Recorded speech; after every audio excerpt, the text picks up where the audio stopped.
আমরা জানি আসিফ মাহতাব ইস্যুতে ব্র্যাক ইউনিভার্সিটি সমকামিতা প্রীতির ব্যাপারটি অস্বীকার করেছে, কিন্তু তা যে সত্য নয় তার স্পষ্ট প্রমাণ তাদের প্রকাশিত রিপোর্টে। 2022-এর অক্টোবরে ব্র্যাক ইউনিভার্সিটি প্রকাশ করে একটি গবেষণাপত্র যার নাম an exploratory look into the increasing visibility of queer themed content Dhaka based youth dominated social media platforms, যা প্রস্তাব করেছেন উক্ত ইউনিভার্সিটির economy O social science activist মাশাক Hossain.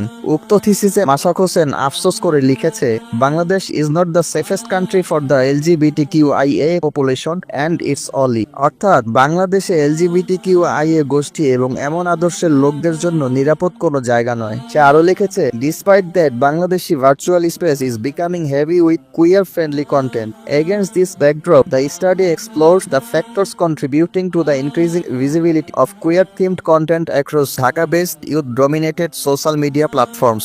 I conducted both primary and secondary research to look deeper into the phenomenon. I reviewed academic journals, newspapers articles, and reports for secondary research and took participant interviews for primary research. অর্থাৎ এর বিপরীতে বাংলাদেশের virtual মাধ্যমগুলো সমকামী চিন্তাধারার খুবই উপযোগী মাধ্যমে পরিণত হচ্ছে। সে মতে ঢাকা এবং যুব সমাজ দ্বারা নিয়ন্ত্রিত বিভিন্ন সোশ্যাল প্ল্যাটফর্মে সমকামী দৃষ্টিভঙ্গি সংক্রান্ত ক্রমবর্ধমান থিমের বিভিন্ন কারণ নিয়ে বিভিন্ন পরিসরে কাজ করতে গবেষণা চালানো হয়। আমি প্রাথমিক ও মাধ্যমিক উভয় পর্যায়ে উক্ত কাজে গভীরভাবে দৃষ্টি দিতে পরিচালনা কাজে অংশগ্রহণ করেছিলাম।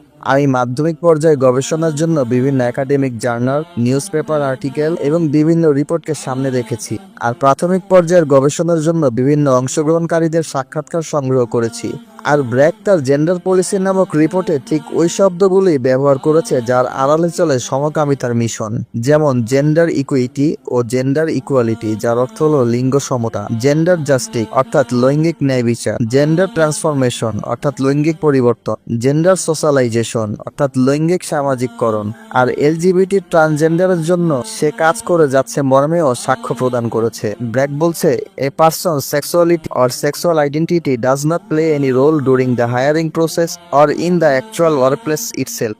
BRAC strives to ensure that the transgender community feels welcome working with the organization and foster a work environment where everyone feels safe and accepted for who they are. অর্থাৎ কোনো কাজে নিয়োগ হওয়া কিংবা বৈধ কোনো কর্মসংস্থানে যোগদানের ক্ষেত্রে ব্যক্তির যৌনতা বা লৈঙ্গিক পরিচয় কোনো ভূমিকা রাখে না। ব্র্যাক চেষ্টা চালিয়ে যাচ্ছে ট্রান্সজেন্ডার কমিউনিটির জন্য এমন কর্মসংস্থান নিশ্চিত করতে যেখানে তারা প্রফুল্ল চিত্তে কাজ করবে, যেখানে তারা নিরাপত্তা বোধ করবে এবং তাদেরকে বোঝানো হবে তারা কতটা গুরুত্বপূর্ণ।